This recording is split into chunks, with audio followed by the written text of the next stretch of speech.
নমস্কাৰ, আমি আজি আহিছোঁ বুল পলিট্ৰি ফাৰ্মলৈ। আহক আমি তেখেতসকলৰ যিখন ফাৰ্ম আছে, ফাৰ্মৰ ভিতৰৰ যিখিনি কণ্ডিশ্যন আছে আপোনালোকক দেখাবলৈ চেষ্টা কৰিম। আহক ফাৰ্মৰ মাজলৈ সোমাই যাওঁ ভিতৰলৈ।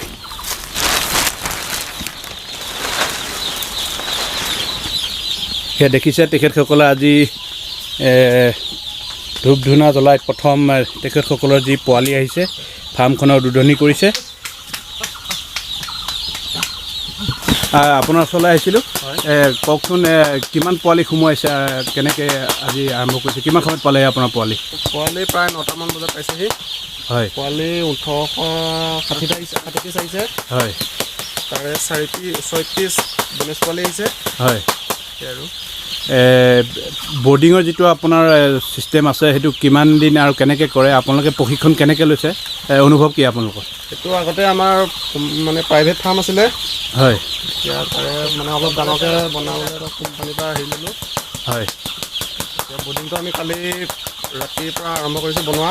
হয়, দেখিছে আপোনালোকে এই বৰ্ডিঙৰ ব্যৱস্থা কেনেকৈ কৰিছে তেখেতসকলে। বৰ ধুনীয়াকৈ এটা ছেটআপ তেখেতসকলে আৰম্ভ কৰিছে। এটা হেৰিত কিমান আছে আপোনালোকৰ পোৱালি? 900মান পোৱালি আছে এটা বৰ্ডিঙত। এটা বৰ্ডিঙত 900মান আছে। লাইটৰ ব্যৱস্থা কেনেকৈ কৰিছে? লাইটত ইয়াতে পোৱালিৰ পৰা প্ৰায় 1 ফুটমান ওপৰত এইটো ৰঙা লাইটটো লগা হৈছে 36কৈ। হয়, আৰু লাইট গ'লে মানে LED যোনটো AC/DC লাইটৰ ব্যৱস্থা আছে। হয়, এতিয়া কি আপোনাৰ প্ৰথম আনি যিটো পানী দিছে এইটো কেনেকৈ দিছে, আপুনি কি পানী দিছে? এইটো আমি গুড় মিহলি কৰি পেলাই দিছোঁ পানী। গৰম পানী দিছে, ঠাণ্ডা পানী? এইটো কুমলীয়া গৰম পানী দিয়া হৈছে। হয়, হয়, হয়। কিমান দিন বৰ্ডিং কৰিব লাগিব বুলি ক'লে? এইটো প্ৰায় 8 দিনৰ পৰা 9 দিন বৰ্ডিং কৰিব লাগিব।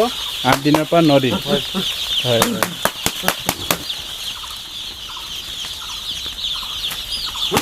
এয়া আপোনালোকে দেখিছে কি এটা ধুনীয়া পদ্ধতিৰে তেখেতসকলে ফাৰ্মখন আৰম্ভ কৰিছে। দৰ্শকসকল, আপোনালোকক আমি জনাইছোঁ বুল পলিট্ৰি ফাৰ্মৰ যিটো পৰিৱেশ আপোনালোকে দেখিছে। তেখেতসকলে খুব সুন্দৰভাৱে ফাৰ্মখন তৈয়াৰী কৰি উলিয়াইছে। আপোনালোকক মই ডে টু ডে যিটো তেখেতসকলৰ মেইনটেনেঞ্চ আছে, পোৱালি প্ৰতিপালন আছে, সেইখিনি আপোনালোকক আগত মই লৈ যাবলৈ চেষ্টা কৰিম। নিশ্চয় আপোনালোকে কিছু জ্ঞান পাব পলিট্ৰি ফাৰ্মৰ যিখিনি প্ৰতিপালন আছে সেইখিনিৰ ওপৰত। বৰ ধুনীয়াকৈ এটা ছেটআপ তৈয়াৰ কৰিছে। আশা কৰিম ফাৰ্মখনে ভৱিষ্যত উন্নতি কৰে, দীৰ্ঘায়ু হয়, তাৰ কামনা কৰিম আমি।